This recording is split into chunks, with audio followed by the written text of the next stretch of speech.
Alerte pollution à rivière ou sol contaminé, déchets industriels abandonnés. Vous vivez à proximité d'un site pollué? Cliquez ici pour nous alerter.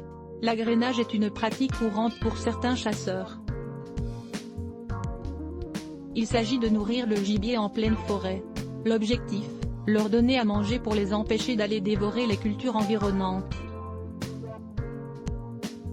Un agrainage interdit par le ministère de la Transition écologique pendant le confinement, comme le stipule cette circulaire du 31 octobre dernier, la pratique d'agrainage du gibier est également interdite pendant cette période.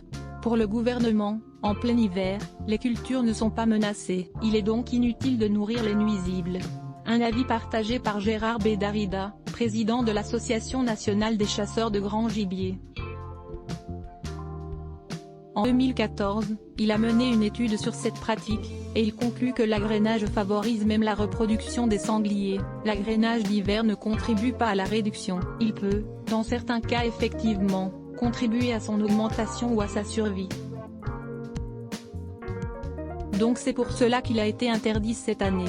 Et pourtant, Patrick Ercolexi, comme 521 chasseurs du département de l'Aisne, continue de nourrir des sangliers sur ses terres, mais il en a le droit. La préfecture de son département l'y a autorisé dans un arrêté pris le 5 novembre 2020, en totale contradiction avec la circulaire de la ministre.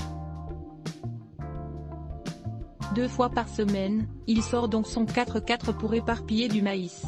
Il déverse 350 kg de céréales chaque mois dans son bois.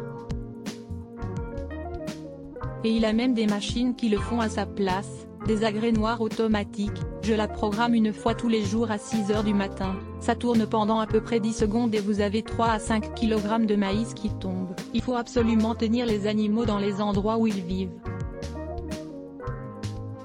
C'est-à-dire la forêt, les bois, plutôt que d'aller en plaine chercher de la nourriture. L'agrainage est ainsi autorisé par le préfet de l'Aisne mais interdit par la ministre. Comment est-ce possible ? Nous avons montré l'arrêté préfectoral de l'Aisne à Bérengère Abba, secrétaire d'État chargé de la biodiversité. Oui, moi aussi je l'ai trouvé. Et je m'en suis inquiétée. On a demandé au préfet de revoir cette disposition qui effectivement contrevient même pas à l'esprit mais clairement à la lettre de cette circulaire.